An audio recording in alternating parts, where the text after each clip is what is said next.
Hello. I want to talk about the sick Fire Emblem hack I've been playing.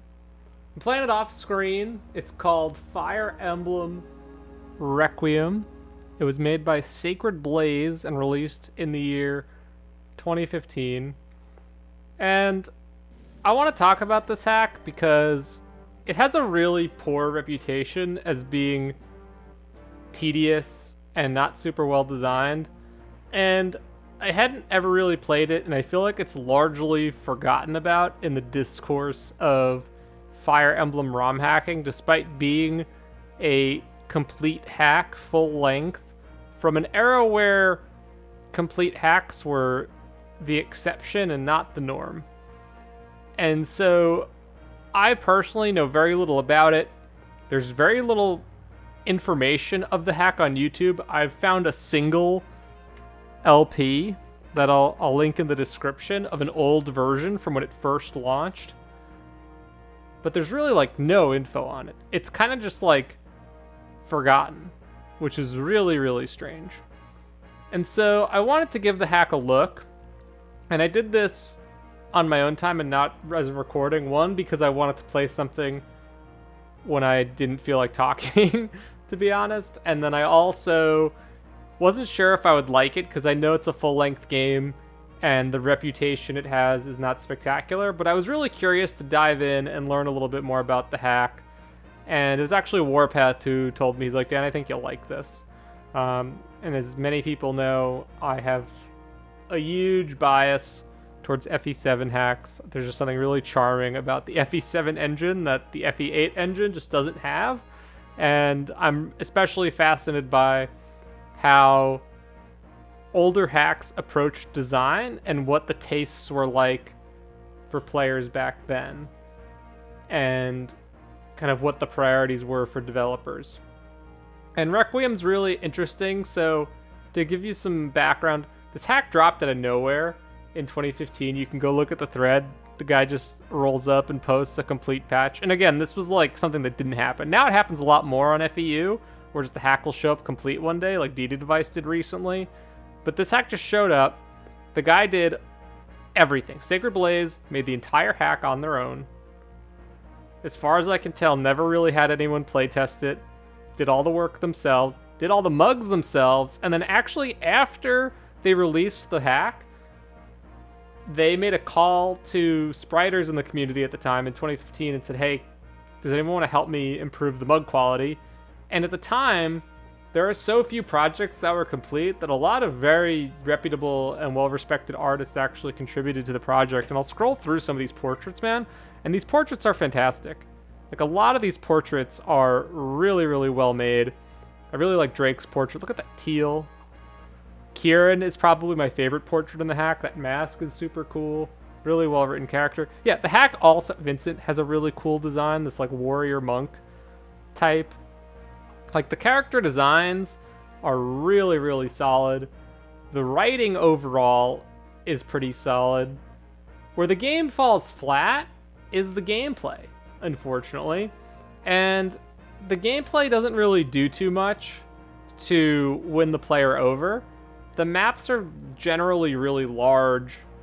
There's a lot of green unit combat. The opening map is 2 units and a bunch of green units. The balance can be a little weird at times. But overall, like, I've had such a fun time playing this. And I think it's something that I would recommend you look into if you're looking for something just, like, kind of old school. Supposedly the creator wanted, quote, more FE7. I don't really think this plays too much like FE7, but I will tell you a couple of things about the gameplay and what to expect from it. But I will call out this first. Nala is like, dude, someone in Intelligence Systems played Requiem and then lifted Nala to make Petra. You have a purple-haired lady with darker skin. This character also, like, doesn't speak English. It's too uncanny. It's too uncanny. I actually hate the way they handle Nala and her character, but it's too uncanny. We see you, Intelligence Systems. We see you ripping off Requiem. It's fine. I respect it. We got Hawk, too. Look at this guy. But yeah, like the portraits are overall really solid. That's a glitch because of Lin mode stuff. I mean, I just like exploring older hacks. I feel like with this one, the gameplay is really the challenge. You can see like a lot of the maps are... Ooh, I didn't mean to undeploy eval, sorry. You can see a lot of the maps are just really big. Just like super duper big. The enemies generally aren't super threatening. They manage to kind of feel big, but also dense. I think this would have been actually a kind of a poor game to record because of how much I wanted to use turbo and speed up to get through it. But where I'll say that what I really like about this hack, beyond like the portraits being nice, and they were nice even before Sacred Blaze put out the call to action, like some of them got like major uplifts, some of them less so, but like overall, like the mug quality even at the beginning, and you could see the thread with the original mugs, they were all really solid. Better than anything I can do, better than a lot of stuff I see today even. So, you know, kudos to Sacred Blade. It's really impressive. There's also full supports.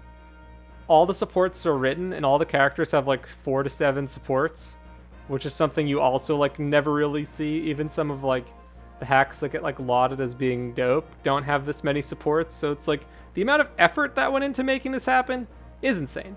It's absolutely insane. And I really commend that effort.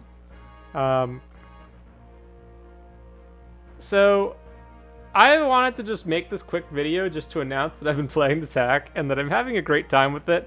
And I feel really bad because it's like, I can't believe this hack is like so forgotten. This hack is cool. It's a really cool hack. And I mean, yes, it has like all the funny renamed weapons, which have really grown on me. Like, it's just a steel sword, but it's now the trained edge. And supposedly Sacred Blaze just got bored one day and just changed all the names.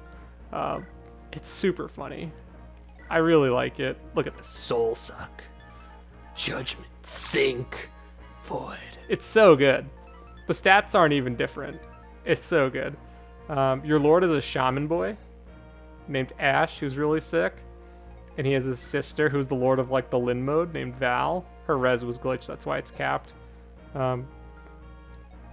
Alicia is kind of a really interesting character, probably one of the most well-written characters I've ever seen in a ROM hack, just in terms of like her growth and development throughout the story. And this is like not even the Lord. There's just like some, you know, I would say an important supporting character who appears throughout most of the story.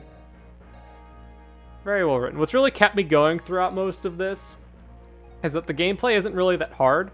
Like, it just can take a little while to get through because the maps are really big.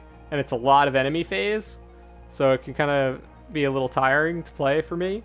But the writing is generally really solid, and it's been really fun to like play something where I can kind of just like pick the units that I like and just kind of pretend that I'm like, pretend I'm 12 and just picking units that I want to support with each other and just kind of rolling with it. And the game really helps enable that kind of play. Like, this isn't going to be like, you know, a hack where you need to think super hard to get past it, or that you need to play really optimally to enjoy the experience. Like, this hack just like lets you play casually. It gives you a bunch of units, you get to pick them out, and you just kind of roll with it. And it's super fun. I like this hack. I wouldn't say it's like the best hack I've ever played, but I think it's a really respectable effort. And the thing again is just like, I'm fascinated by like hacking history. I feel like this is a little forgotten piece of history, and like especially in the Western community, like no one talks about this hack. This hack is so like largely forgotten, and I understand why. But at the same time, I wanted to make this video because I think this hack is cool. It has Kieran. Look at him, a silent dragon rider of unknown origin, unclear motives. Dude, he's edgy. He's really well written. Edge. A lot of the characters are pretty well written.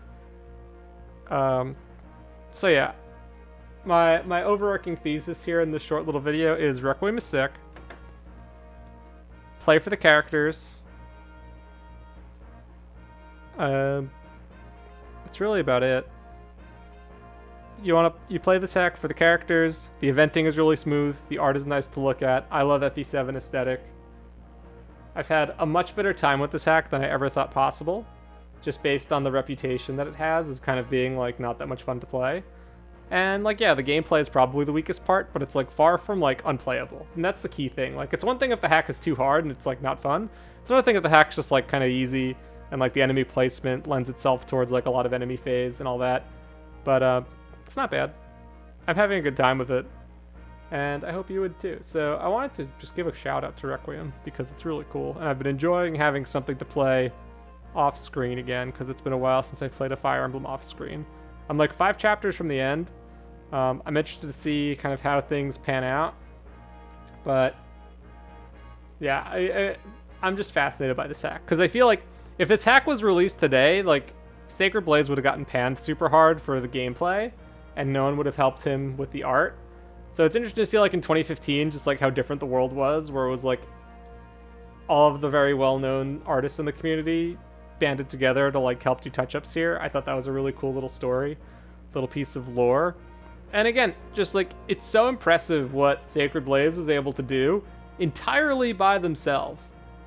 And if you look at this hack, you'll see that like why does this feel like no one's ever play tested it, and that's kind of like what ends up happening, unfortunately. So I think there's some good lessons to take away as far as like getting play testing and how you design things, and you know, kind of what makes a game enemy phase oriented. And a lot of it you can kind of see firsthand here. So I feel like this game's been like a fun little casual exercise for me, and just doing something a little bit different, playing something that I would say is kind of outside the norm of what I normally play.